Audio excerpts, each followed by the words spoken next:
Hi friends, ಎಲ್ಲರಿಗೂ ನಿಮ್ಮ ಪ್ರೀತಿಯ ಯೂಟ್ಯೂಬ್ ಚಾನಲ್ಗೆ ಸ್ವಾಗತ ಸುಸ್ವಾಗತ. ನೋಡಿ ಫ್ರೆಂಡ್ಸ್, ಇವಾಗ SC ಒಳ ಮೀಸಲಾತಿಯನ್ನು ಸರ್ಕಾರಕ್ಕೆ ಒಪ್ಪಿಸಲಾಗಿದೆ. ಅದರ ಜೊತೆಗೆ ಇನ್ನು ಕೇವಲ 1 ತಿಂಗಳಲ್ಲಿ ಉಳಿದಂಥ ಎಲ್ಲ ನೋಟಿಫಿಕೇಷನ್ ಏನು ಸ್ಟೇ ಆಗಿತ್ತಲ್ಲ, ಎಲ್ಲ ನೋಟಿಫಿಕೇಷನ್ ಆಗುವಂಥ ಸಾಧ್ಯತೆ ಹೆಚ್ಚಿದೆ. ಅದಕ್ಕಾಗಿ ಪ್ರೀವಿಯಸ್ ಇಯರ್ ಏನು ಕ್ವಶನ್ಸ್ ಪೇಪರ್ಗಳಲ್ಲಿ ಕೇಳಿದಂಥ ಪ್ರಶ್ನೆಗಳ ಸರಣಿಯನ್ನು ನಾನು ಪ್ರಾರಂಭ ಮಾಡಿದ್ದೀನಿ. ಈ ಕ್ವಶನ್ಸ್ಗಳು ಅಂದರೆ ಇವತ್ತಿನ ಕ್ಲಾಸ್ನ ಕ್ವಶನ್ಸ್ಗಳು PSIನಲ್ಲಿ ಕೇಳಿದಂಥ ಅಂದರೆ 2021ರ PSI ವೈರ್ಲೆಸ್ PSIನಲ್ಲಿ ಕೇಳಿದಂಥ ಪ್ರಶ್ನೆಗಳ ಡಿಸ್ಕಷನ್ ಕ್ಲಾಸ್ ಆಗಿರುತ್ತೆ. ಇದರಲ್ಲಿ ಪಾರ್ಟ್ 1 ಪಾರ್ಟ್ 2 ಅಂತೇಳಿ ಯಾವ ವರ್ಷಕ್ಕೆ ಇದ್ರು ಅನ್ನೋದನ್ನು ಸ್ಟಾರ್ಟಿಂಗ್ಗೆ ಮೆನ್ಷನ್ ಮಾಡಿರ್ತೀನಿ, ನೀವು ನೋಡ್ಕೋಬೋದು ಕ್ಲಾಸ್ಗಳನ್ನು. ಮೊದಲನೇ ಪ್ರಶ್ನೆ, ನೊಮ್ಯಾಡಿಕ್ ಎಲಿಫೆಂಟ್ ಎನ್ನುವುದು ಭಾರತ ಮತ್ತು ಯಾವ ದೇಶದ ಮಧ್ಯೆ ನಡೆಯುವ ಜಂಟಿ ಮಿಲಿಟರಿ ವ್ಯಾಯಾಮವಾಗಿದೆ? ಇದಕ್ಕೆ ಸರಿಯಾದ ಉತ್ತರ ನೋಡ್ತಾ ಬರೋದಾದರೆ ಭಾರತ ಮತ್ತು ಮಂಗೋಲಿಯಾ ನಡುವೆ ಈ ನೊಮ್ಯಾಡಿಕ್ ಎಲಿಫೆಂಟ್ ಅನ್ನುವಂಥ ಒಂದು ಸಮರಾಭ್ಯಾಸ ನಡೀತೈತಿ. ಈ ನೊಮ್ಯಾಡಿಕ್ ಎಲಿಫೆಂಟ್ನ ಕನ್ನಡದಲ್ಲಿ ಏನಂತ ಕರೀತಾರೆ ಅಂದರೆ ಅಲೆಮಾರಿ ಆನೆ. ಏನಂತ ಕರೀತಾರೆ? ಅಲೆಮಾರಿ ಆನೆ. ಈ ಅಲೆಮಾರಿ ಆನೆ ಅನ್ನೋದು ಯಾವ ದೇಶಗಳ ನಡುವೆ ನಡೆಯುವಂಥ ಜಂಟಿ ಮಿಲಿಟರಿ ವ್ಯಾಯಾಮ ಅಂತೇಳಿ ಕೂಡ ಪ್ರಶ್ನೆಯನ್ನು ಕೇಳ್ಬೋದು. ಅವಾಗ ನೀವು ಭಾರತ ಮತ್ತು ಮಂಗೋಲಿಯಾ ಅಂತೇಳಿ ಆನ್ಸರ್ ಮಾಡಬೇಕು. ನೆಕ್ಸ್ಟ್ ಪ್ರಶ್ನೆ, ಈ ಕೆಳಕಂಡವರಲ್ಲಿ ಭಾರತ ರತ್ನ ಪ್ರಶಸ್ತಿಯನ್ನು ಪಡೆದ ಮೊದಲಿಗರು ಯಾರು?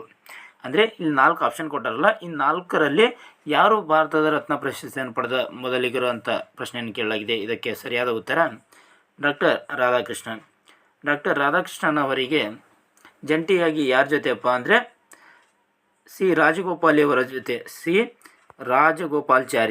ರಾಜಗೋಪಾಲ್ಚಾರಿ ಅವರ ಜೊತೆ ಏನು ನೀಡಲಾಗುತ್ತೆ? ಭಾರತ ರತ್ನ ಪ್ರಶಸ್ತಿಯನ್ನು 1954ರಲ್ಲಿ ನೀಡಲಾಗುತ್ತೆ.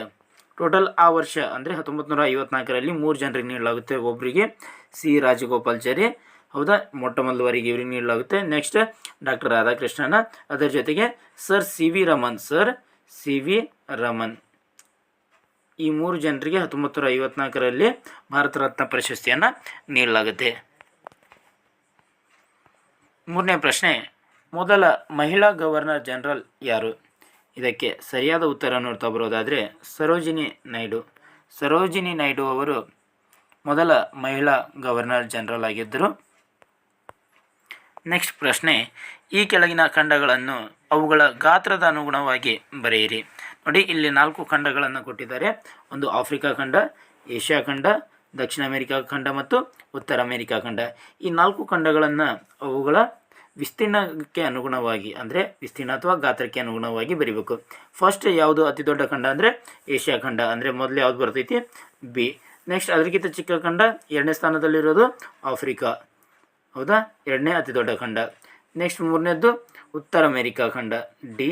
4ನೇದ್ದು ದಕ್ಷಿಣ ಅಮೆರಿಕಾ ಖಂಡ. BADC ಎಲ್ಲಿದೆ ನೋಡಿ?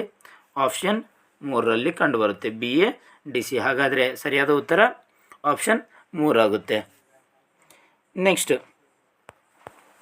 5ನೇ ಪ್ರಶ್ನೆ, ಸಾಹಿತ್ಯದಲ್ಲಿ ನೊಬೆಲ್ ಪ್ರಶಸ್ತಿ ಪಡೆದ ಮೊದಲ ಭಾರತೀಯ ಯಾರು? ಸಾಹಿತ್ಯದಲ್ಲಿ ನೊಬೆಲ್ ಪ್ರಶಸ್ತಿಯನ್ನು ಪಡೆದ ಮೊದಲ ಭಾರತೀಯ ಯಾರಪ್ಪ ಅಂದರೆ ರವೀಂದ್ರನಾಥ್ ಟಾಗೋರ್ ಅವರು ಏನು ಮಾಡ್ತಾರಪ್ಪ ಅಂದರೆ ಸಾಹಿತ್ಯ ಕ್ಷೇತ್ರದಲ್ಲಿ ನೊಬೆಲ್ ಪ್ರಶಸ್ತಿಯನ್ನು ಪಡಿತಾರೆ. ಅದರಲ್ಲೂ ಯಾವ ಕೃತಿಗಾಗಿಯಪ್ಪ ಅಂದರೆ ಗೀತಾಂಜಲಿ ಕೃತಿ. ಯಾವ ಕೃತಿ? ಗೀತಾಂಜಲಿ ಕೃತಿಗಾಗಿ ಇವರು ಏನು ಮಾಡ್ತಾರೆ? ನೊಬೆಲ್ ಪ್ರಶಸ್ತಿಯನ್ನು ಪಡಿತಾರೆ. ಎಷ್ಟರಲ್ಲಿಯಪ್ಪ ಅಂದರೆ 1913ರಲ್ಲಿ. ಎಷ್ಟರಲ್ಲಿ? 1913ರಲ್ಲಿ. ಈ ಪ್ರಶ್ನೆಯನ್ನು ಇನ್ನೊಂದು ರೀತಿಯಲ್ಲಿ ಕೂಡ ಕೇಳ್ಬೋದು.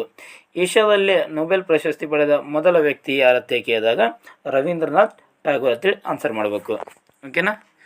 ನೆಕ್ಸ್ಟ್, ಯಾವ ಕ್ಷೇತ್ರದಲ್ಲಿ ಬೋರ್ಲಾಗ್ ಪ್ರಶಸ್ತಿಯನ್ನು ನೀಡಲಾಗುತ್ತೆ?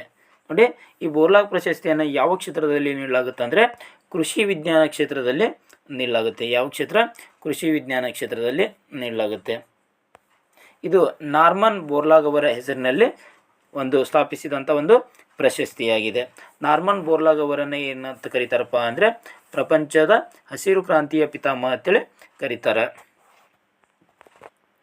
ನೆಕ್ಸ್ಟ್, ನಿಮ್ಮ ಸ್ನೇಹಿತನು ನಿಮ್ಮ ಮುಂದೆ ಮೂರ್ಛೆ ಹೋದರೆ ನೀವು ಏನು ಮಾಡುತ್ತೀರಿ? ನೋಡಿ, ಇದು PSI ವೈರ್ಲೆಸ್ನಲ್ಲಿ ಕೇಳಿದಂಥ ಒಂದು ಪ್ರಶ್ನೆ. ಇದು ಯಾವ ರೀತಿ ಇರುತ್ತಪ್ಪ ಅಂದರೆ ನಿಮಗೆ ಮೈಂಡ್ಗೆ ಸಂಬಂಧಪಟ್ಟಂಥ ಪ್ರಶ್ನೆ ಇರುತ್ತೆ. ನೋಡಿ, ಇಲ್ಲಿ ನಿಮ್ಮ ಮುಂದೆ ನಿಮ್ಮ ಸ್ನೇಹಿತ ಏನಾದರೂ ಮೂರ್ಛೆ ಹೋದ್ರಪ್ಪ ಅಂದರೆ ನೀವು ಮಾಡುವಂಥ ಮೊದಲ ಕೆಲಸ ಏನಪ್ಪ ಅಂದರೆ ನೀವು ಇಲ್ಲಿ ಆಂಬ್ಯುಲೆನ್ಸ್ಗೆ ಕರೆ ಮಾಡುವಿರಿ. ಇದು ಸರಿಯಾದ ಉತ್ತರ ಆಗುತ್ತೆ. ಓಕೆನಾ. ನೆಕ್ಸ್ಟ್ 8ನೇ ಪ್ರಶ್ನೆ, ಈ ಕೆಳಗಿನವುಗಳಲ್ಲಿ ಯಾವುದು ಭಾರತದ ತೇವಾಂಶವುಳ್ಳ ಸ್ಥಳವಾಗಿದೆ? ಇದಕ್ಕೆ ಸರಿಯಾದ ಉತ್ತರ ನೋಡ್ತಾ ಬರೋದಾದರೆ ಮೌಸಿನ್ ರಾಮ್. ಯಾವುದು? ಮೇಘಾಲಯದ ಮೌಸಿನ್ ರಾಮ್. ಇದು ಭಾರತದ ಅತ್ಯಂತ ತೇವಾಂಶವುಳ್ಳ ಒಂದು ಸ್ಥಳ. ಈ ಮೌಸಿನ್ ರಾಮ್ನಲ್ಲಿ ಅತಿ ಹೆಚ್ಚು ಅಂದರೆ ವಾರ್ಷಿಕವಾಗಿ ಅತಿ ಹೆಚ್ಚು ಮಳೆ ದಾಖಲಾಗುತ್ತೆ. ನಮ್ಮ ಭಾರತದಲ್ಲೇ ಅತಿ ಹೆಚ್ಚು ಮಳೆ ಎಲ್ಲಪ್ಪ ಅಂದರೆ ಮೌಸಿನ್ ರಾಮ್. ನೆಕ್ಸ್ಟ್, ಪರ್ಯಾಯ ಪ್ರಸ್ಥಭೂಮಿಯಲ್ಲಿ ಹರಿಯುವ ಅತಿ ದೊಡ್ಡ ನದಿ. ಪರ್ಯಾಯ ಪ್ರಸ್ಥಭೂಮಿಯಲ್ಲಿ ಹರಿಯುವಂಥ ಅತಿ ದೊಡ್ಡ ನದಿ ಯಾವುದಪ್ಪ ಅಂದರೆ ಗೋದಾವರಿ ನದಿ. ಯಾವ ನದಿ? ಗೋದಾವರಿ ನದಿ. ಇದನ್ನು ಇತ್ತೀಚೆಗೆ ನಾನ್ ಎಚ್ ಕೆ PDO ನಲ್ಲಿ ಕೂಡ ಈ ಪ್ರಶ್ನೆಯನ್ನು ಕೇಳಲಾಗಿತ್ತು. ಯಾವುದು? ಪರ್ಯಾಯ ಪ್ರಸ್ಥಭೂಮಿಯಲ್ಲಿ ಹರಿಯುವಂಥ ಅತಿ ದೊಡ್ಡ ನದಿ ಅಂತೇಳಿ ಗೋದಾವರಿ ನದಿ ಸರಿಯಾದ ಉತ್ತರ ಆಗುತ್ತೆ. ನೆಕ್ಸ್ಟ್, ಖನಿಜ ತೈಲವನ್ನು ಮೊದಲು ಭಾರತದಲ್ಲಿ ಕಂಡು ಹಿಡಿಯಲಾದ ಸ್ಥಳ ಯಾವುದಪ್ಪ ಅಂದರೆ ದಿಗ್ಬಾಯ್. ಯಾವ ಸ್ಥಳ? ದಿಗ್ಬಾಯ್. ನೆಕ್ಸ್ಟ್, ಎಲ್ಲ ಉದ್ಯೋಗಿಗಳ ವರ್ತನೆ ಮಾರ್ಗದರ್ಶನ ನೀಡುವ ನೀತಿಗಳು ಮತ್ತು ತತ್ವಗಳನ್ನು ಏನೆಂದು ಕರೆಯಲಾಗುತ್ತದೆ? ಇದಕ್ಕೆ ಸರಿಯಾದ ಉತ್ತರ ನೀತಿ ಸಂಹಿತೆ ಅಂತೇಳಿ ಕರೆಯಲಾಗುತ್ತೆ. ಓಕೆನಾ. ನೆಕ್ಸ್ಟ್, ನೂಲುವ ಚಕ್ರದ ಬಳಕೆ ಈ ಕೆಳಕಂಡ ಯಾವ ಶತಮಾನದಲ್ಲಿ ಸಾಮಾನ್ಯವಾಯಿತು? ಈ ನೂಲುವ ಚಕ್ರದ ಬಳಕೆ ಸಾಮಾನ್ಯವಾಗಿ ಅಂದರೆ ಅತಿ ಹೆಚ್ಚಾಗಿ ಯಾವ ಶತಮಾನದಲ್ಲಿ ಬಳಕೆ ಮಾಡಲಾಯಿತಪ್ಪ ಅಂದರೆ 14ನೇ ಶತಮಾನ, ಕ್ರಿಸ್ತಶಕ 14ನೇ ಶತಮಾನದಲ್ಲಿ. ನೆಕ್ಸ್ಟ್, ಗೌತಮ ಬುದ್ಧನ ಪ್ರವಚನದ ಭಾಷೆ ಯಾವುದು? ಗೌತಮ ಬುದ್ಧನ ಪ್ರವಚನದ ಭಾಷೆ ಯಾವುದಪ್ಪ ಅಂದರೆ ಪಾಲಿ ಭಾಷೆ. ಯಾವ ಭಾಷೆ? ಪಾಲಿ ಭಾಷೆ. ಗೌತಮ ಬುದ್ಧ ಎಲ್ಲಿ ಜನಿಸ್ತಾನಪ್ಪ ಅಂದರೆ ನೇಪಾಳದ ಲುಂಬಿನಿವನದಲ್ಲಿ ಗೌತಮ ಬುದ್ಧ ಜನಿಸ್ತಾನೆ. ಈತ ತನ್ನ ಮೊದಲ ಬೋಧನೆಯನ್ನು ಎಲ್ಲಿ ನೀಡ್ತಾನಪ್ಪ ಅಂದರೆ ಪ್ರವಚನವನ್ನು ಸಾರನಾಥದ ಜಿಂಕೆವನದಲ್ಲಿ ನೀಡ್ತಾನೆ. ಸಾರನಾಥದ ಜಿಂಕೆವನ. ನೆಕ್ಸ್ಟ್, ಯುವನಿಕ ಎಂಬುದರ ಅರ್ಥ. ಯುವನಿಕ ಎಂಬುದರ ಅರ್ಥ ಏನಪ್ಪ ಅಂದರೆ ಪರದೆ ಎಂದಾಗುತ್ತೆ. ಯುವನಿಕ ಅಂದರೆ ಪರದೆ.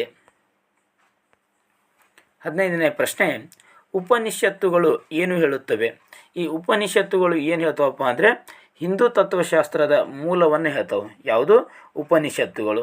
ಹಾಗಾದರೆ ಉಪನಿಷತ್ತಿನ ಅರ್ಥ ಏನಪ್ಪ ಅಂದರೆ ಗುರುವಿನ ಬಳಿ ಕುಳಿತುಕೋ. ಉಪನಿಷತ್ತಿನ ಅರ್ಥ ಏನಪ್ಪ ಅಂದರೆ ಗುರುವಿನ ಬಳಿ ಕುಳಿತುಕೋ. ಇದು ಉಪನಿಷತ್ತಿನ ಒಂದು ಅರ್ಥವಾಗಿದೆ. ಓಕೆನಾ. ನೆಕ್ಸ್ಟ್, ಜಲಿಯನ್ ವಾಲಾಬಾಗ್ ಹತ್ಯಾಕಾಂಡ ಯಾವ ನಗರದಲ್ಲಿ ನಡೆಯಿತು? ಜಲಿಯನ್ ವಾಲಾಬಾಗ್ ಹತ್ಯಾಕಾಂಡ ಯಾವ ನಗರದಲ್ಲಿ ನಡೀತಪ್ಪ ಅಂದರೆ ಪಂಜಾಬ್ನ ಅಮೃತ್ಸರ್ನಲ್ಲಿ ನಡೆಯುತ್ತೆ. ಎಲ್ಲಿ? ಪಂಜಾಬ್ನ ಅಮೃತ್ಸರ್. ಯಾವಾಗ ನಡೀತಪ್ಪ ಅಂದರೆ ಏಪ್ರಿಲ್ 13. ಯಾವಾಗ? ಏಪ್ರಿಲ್ 13, 1919ರಲ್ಲಿ ಪಂಜಾಬ್ನ ಅಮೃತ್ಸರ್ನಲ್ಲಿ ಜಲಿಯನ್ ವಾಲಾಬಾಗ್ ಹತ್ಯಾಕಾಂಡ ನಡೆಯುತ್ತೆ. ಅದೇ ರೀತಿಯಾಗಿ ಕರ್ನಾಟಕದ ಜಲಿಯನ್ ವಾಲಾಬಾಗ್ ಅಂತೇಳಿ ಯಾವುದನ್ನು ಕರಿತೀವಪ್ಪ ಅಂದರೆ ವಿದುರಾಶತ್ವವನ್ನು ಕರಿತೀವಿ. ಯಾವುದನ್ನು? ವಿದುರಾಶತ್ವ. ಇದನ್ನು ಕರ್ನಾಟಕದ ಜಲಿಯನ್ ವಾಲಾಬಾಗ್ ಅಂತೇಳಿ ನಾವು ಕರಿತೀವಿ. ಇದು ಕಂಡುಬರೋದು ಯಾವ ಜಿಲ್ಲೆಯಲ್ಲಪ್ಪ ಅಂದರೆ ಚಿಕ್ಕಬಳ್ಳಾಪುರ ಜಿಲ್ಲೆಯಲ್ಲಿ ಕಂಡುಬರ್ತೈತಿ. ಎಲ್ಲಿ ಬರ್ತೈತಿ? ಚಿಕ್ಕಬಳ್ಳಾಪುರ ಜಿಲ್ಲೆಯಲ್ಲಿ ವಿದುರಾಶತ್ವ ಕಂಡುಬರ್ತೈತಿ. ಇದನ್ನು ಕರ್ನಾಟಕದ ಜಲಿಯನ್ ವಾಲಾಬಾಗ್ ಅಂತೇಳಿ ಕರಿತೀವಿ. ನೆಕ್ಸ್ಟ್, ಕಳಿಂಗ ಯುದ್ಧ ನಡೆದ ವರ್ಷ. ಕಳಿಂಗ ಯುದ್ಧ ಯಾವಾಗ ನಡೀತಪ್ಪ ಅಂದರೆ ಕ್ರಿಸ್ತಪೂರ್ವ 261ರಲ್ಲಿ ನಡೆಯಿತು. ಹೌದಾ? ಈ ಕಳಿಂಗ ಯುದ್ಧ ಯಾರ್ಯಾರ ನಡುವೆ ನಡೀತಪ್ಪ ಅಂದರೆ ಮೌರ್ಯ ಸಾಮ್ರಾಜ್ಯದ ಪ್ರಸಿದ್ಧ ದೊರೆಯಾದಂಥ ಅಶೋಕ ಮತ್ತು ಕಳಿಂಗದ ಖಾರವೇಲ ಅಥವಾ ಅವನನ್ನು ಶುಂದು ಅಥವಾ ಶುದ್ಧ ಅಂತೇಳಿ ಏನೋ ಕರಿತೀವಿ. ನೀವು ಖಾರವೇಲ ಅಂತೇಳಿ ನೆನಪಿಟ್ಕೊಳ್ಳಿ. ಅಶೋಕ ಮತ್ತು ಖಾರವೇಲನ ನಡುವೆ ಏನು ನಡೀತೈತಿ? ಕ್ರಿಸ್ತಪೂರ್ವ 261ರಲ್ಲಿ ಕಳಿಂಗ ಯುದ್ಧ ನಡೀತೈತಿ. ನೆಕ್ಸ್ಟ್, ಈ ಕೆಳಕಂಡ ಯಾರ ನಾಯಕತ್ವದಲ್ಲಿ ಕೇರಳದಲ್ಲಿ ಉಪ್ಪಿನ ಸತ್ಯಾಗ್ರಹ ಪ್ರಾರಂಭವಾಯಿತು? ಇದಕ್ಕೆ ಸರಿಯಾದ ಉತ್ತರ ನೋಡ್ತಾ ಬರೋದಾದರೆ ಕೆ ಕೆಲಪ್ಪನ್ ಅವರ ಅಧ್ಯಕ್ಷತೆಯಲ್ಲಿ 1930ರಲ್ಲಿ ಎಷ್ಟರಲ್ಲಿ 1930ರಲ್ಲಿ ಕೇರಳದಲ್ಲಿ ಉಪ್ಪಿನ ಸತ್ಯಾಗ್ರಹ ಪ್ರಾರಂಭ ಆಗುತ್ತೆ. ನೆಕ್ಸ್ಟ್, ಈ ಕೆಳಗಿನವರುಗಳಲ್ಲಿ 3 ದುಂಡು ಮೇಜಿನ ಸಮ್ಮೇಳನದಲ್ಲಿ ಭಾಗವಹಿಸಿದವರು ಯಾರು? ನೋಡಿ, ಟೋಟಲ್ 3 ದುಂಡು ಮೇಜಿನ ಸಮ್ಮೇಳನದಲ್ಲಿ ಈ ಕೆಳಗಿನವರು ಯಾರು ಭಾಗವಹಿಸಿದಾರಪ್ಪ ಅಂದರೆ ಡಾಕ್ಟರ್ ಬಿ ಆರ್ ಅಂಬೇಡ್ಕರ್. ಯಾರು?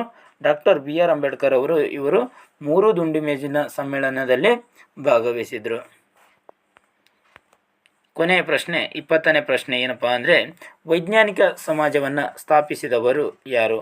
ಇದಕ್ಕೆ ಸರಿಯಾದ ಉತ್ತರ ನೋಡ್ತಾ ಬರೋದಾದರೆ ಸರ್ ಸೈಯದ್ ಅಹ್ಮದ್ ಖಾನ್. ಯಾರು? ಸರ್ ಸೈಯದ್ ಅಹ್ಮದ್ ಖಾನ್ ಇವರು ವೈಜ್ಞಾನಿಕ ಸಮಾಜವನ್ನು ಸ್ಥಾಪಿಸಿದರು. ಈ ವೈಜ್ಞಾನಿಕ ಸಮಾಜಕ್ಕೆ ಇನ್ನೊಂದು ಹೆಸರೇನಪ್ಪ ಅಂದರೆ ಸೈಂಟಿಫಿಕ್ ಸೊಸೈಟಿ ಅಂತ ಕೂಡ ಕರಿತೀವಿ. ಯಾವುದು? Scientific society. ನಿಮ್ಗೆ ಈ ಎರಡರಲ್ಲಿ ಯಾವುದಾದ್ರೂ ಕೇಳ್ಬೋದು. ಡೈರೆಕ್ಟಾಗಿ ನಿಮ್ಗೆ ಸೈಂಟಿಫಿಕ್ ಸೊಸೈಟಿಯನ್ನು ಸ್ಥಾಪಿಸಿದವರು ಯಾರಂತೇಳಿ ಪ್ರಶ್ನೆಯನ್ನು ಕೇಳ್ಬೋದು. ಅವಾಗ ನೀವು ಸರ್ ಸೈಯದ್ ಅಹ್ಮದ್ ಖಾನ್ ಅಂತ ಆನ್ಸರ್ ಮಾಡಬೇಕು. ಅಥವಾ ವೈಜ್ಞಾನಿಕ ಸಮಾಜ ಅಂತ ಕೇಳಿದ್ರು ಕೂಡ ಸರ್ ಸೈಯದ್ ಅಹ್ಮದ್ ಖಾನ್ ಅಂತೇಳಿ ನೀವು ಆನ್ಸರ್ ಮಾಡಬೇಕು. ಹೌದಾ? ಇದು ಏನಪ್ಪ ಅಂದರೆ 2021ರಲ್ಲಿ ನಡೆದಂಥ PSI ವೈರ್ಲೆಸ್ ಪ್ರಶ್ನೆ ಪತ್ರಿಕೆಯಾಗಿತ್ತು. ಇದರ ಜೊತೆಗೆ ಇನ್ನು ನೆಕ್ಸ್ಟ್ ಕ್ವಶನ್ಸ್ ಕೂಡ ಇದ್ದಾವೆ. ಕರೆಂಟ್ ಅಫೇರ್ಸ್ ಬಿಟ್ಟು ಉಳಿದಂಥ ಕ್ವಶನ್ಸ್ ಏನೇನದಾವಲ್ಲ ಎಲ್ಲ ಪ್ರಶ್ನೆಗಳನ್ನು ನಾನು ಡಿಸ್ಕಷನ್ ಮಾಡ್ತೀನಿ. ಇದು ಪಾರ್ಟ್ 1 ಆಗಿರುತ್ತೆ. ಯಾವುದದು? 2021 PSI ವೈರ್ಲೆಸ್ ಪ್ರಶ್ನೆ ಪತ್ರಿಕೆ ಪಾರ್ಟ್ 1. ನೆಕ್ಸ್ಟ್ ಪಾರ್ಟ್ 2ನಲ್ಲಿ ಉಳಿದಂಥ ಪ್ರಶ್ನೆಗಳನ್ನು ಡಿಸ್ಕಷನ್ ಮಾಡೋಣ. ಇದಿಷ್ಟು ಈಗಿನ ಕ್ಲಾಸ್ ಆಗಿತ್ತು. ಇದೇ ರೀತಿಯ ಇನ್ನಿತರ ಕ್ಲಾಸ್ಗಳಿಗಾಗಿ ನಮ್ಮ ಚಾನಲನ್ನು ಸಬ್ಸ್ಕ್ರೈಬ್ ಮಾಡ್ಕೊಳ್ಳಿ. ಧನ್ಯವಾದಗಳು.